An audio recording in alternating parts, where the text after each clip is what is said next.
నేను నిన్న మనం ఒక పోల్ కూడా పెట్టడం జరిగింది. ఆ పోల్లో చాలా ఇంట్రెస్టింగ్ కామెంట్స్ రావడం జరిగింది. ఒకసారి దాని గురించి కూడా మనం మాట్లాడేటువంటి ప్రయత్నం చేద్దాం. అది ఇంట్రెస్టింగ్ వ్యవహారం. అది ఆ పోల్లో నేను రాష్ట్ర అధ్యక్షుడు ఎవరైతే బాగుంటుందనే కోణంలో ఇది రీసెంట్గా ఒక 1 వీక్ బ్యాక్ పెట్టిన నేను పోలు. దీనిలో బీజేపీ అధ్యక్షుడిగా ఈ క్రింది వారిలో ఎవరైతే బాగుంటుందని చెప్పేసి నేను పోలు పెడితే ధర్మపురి అరవింద్, బండి సంజయ్, ఈటల రాజేందర్, రఘునందన్, వాస్తవంగా ఈ 4 పేర్లు పెట్టడం జరిగింది. దీనిలో ధర్మపురి అరవింద్కు 40% రావడం జరిగింది, బండి సంజయ్కి 20%, ఈటల రాజేందర్కు 27%, రఘునందన్ రావుకు 13%. సో ప్రస్తుతం జరుగుతున్నటువంటి పరిణామాలు మనం గమనిస్తూ ఉంటే ఇక్కడ అరవింద్, అదేవిధంగా అరవింద్ ఏమో లీడ్లో కొనసాగుతా ఉన్నాడు ఆ ఓటింగ్లో. అయితే ఇక్కడ అరవింద్ వర్సెస్ ఈటల యొక్క మరి రాష్ట్ర అధ్యక్షుడిలో వీళ్ళిద్దరి పేర్లు చాలా బలంగా వినిపిస్తూ ఉన్నాయి. సో ఇందులో ఒకసారి మనం చూసినట్లయితే అరవింద్ చాలా కట్టర్ బీజేపీ అనేటువంటి ముద్ర ఆయన మీద చాలా బలంగా ఉన్నది.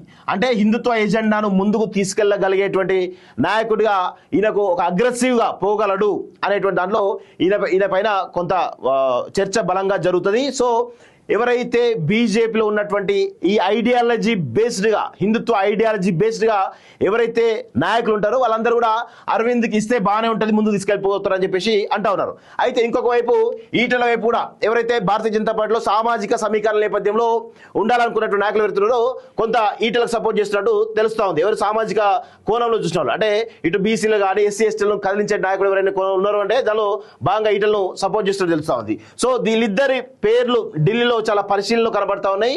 అటు ఢిల్లీలో కూడా ఒక వర్గమేమో ఈటలకు సపోర్ట్ చేస్తూ ఉంది, ఇంకొక వర్గమేమో అరవింద్ను ఇది ఖచ్చితంగా చేయాలని దాంట్లో కొంత సీరియస్ గా ప్రయత్నాలు జరుగుతున్న విషయం మనం చూస్తా ఉన్నాం. సో ఇద్దరి మధ్యలో చాలా సీరియస్ గా పోటీ ఉన్నట్టు మనకైతే అర్థమవుతుంది. ఎవరైనా ఎప్పుడైనా జరిగే అవకాశాలు కనబడతా ఉన్నాయి. సో మెజారిటీ ఏ విధంగా డెసిషన్ తీసుకుంటారో త్వరలో నాకు తెలిసి 1 వీక్ 10 days లోపల ఈ రాష్ట్ర అధ్యక్షుడి పదవి అరవింద్కి వస్తుందా లేదంటే ఇటు ఈటల రాజేందర్కి వస్తుందా అనేది కొంత క్లారిటీ వచ్చే అవకాశంగా కనబడతా ఉంది.